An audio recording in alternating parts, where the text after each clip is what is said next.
We finally made it to the back. Woohoo! But imagine back, 10 weeks ago, the very first night, we started with the face, right? Imagine if we would have undressed the top part and done this. You would have left me.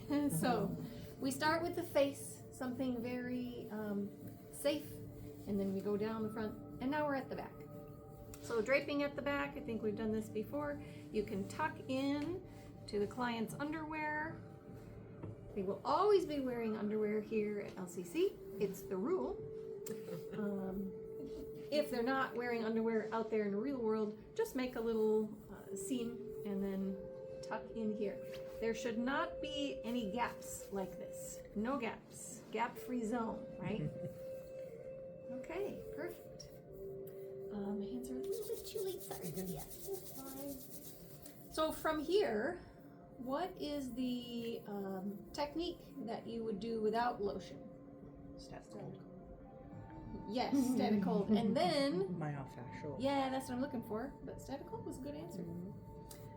So this is not in the flow that's written out and put in D2L, but you could freestyle a little myofascial, right? So I could just check for the direction of ease. With Lydia, it's this way.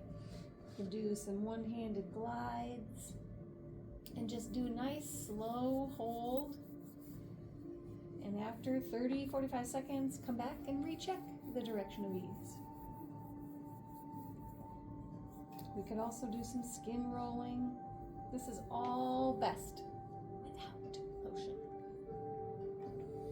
Once you are finished with myofascial, then you start with the real, not the real stuff, the lotion stuff.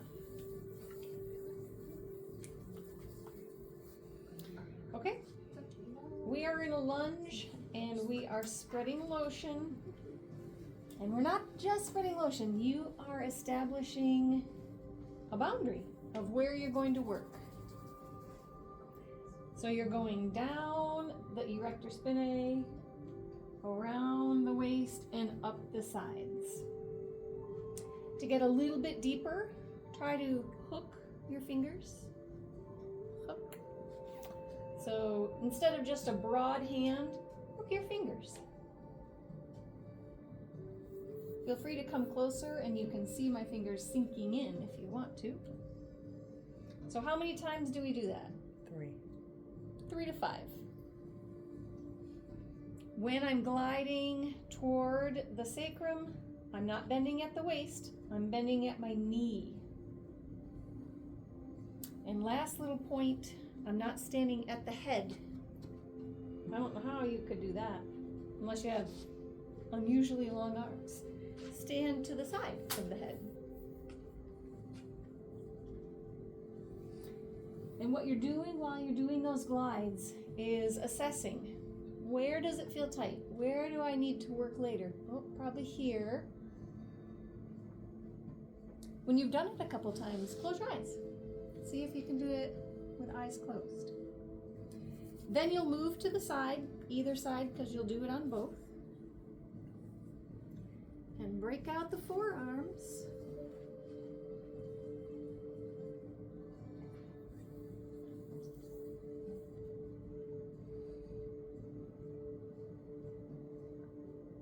So forearm fulling is what we're doing. Lydia, the pressure, would you like more, less, or the same? More.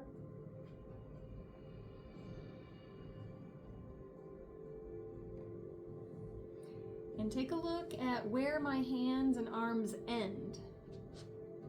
I'm getting more on top of my point of contact because she said she wanted more pressure. I don't just do, a glide. I go all the way to the iliac crest and all the way to the occiput. Again, 3 to 5 times. All right, let's kind of cap it at that. You can go back and do myofascial and long erector spinae strokes and then a forearm glide.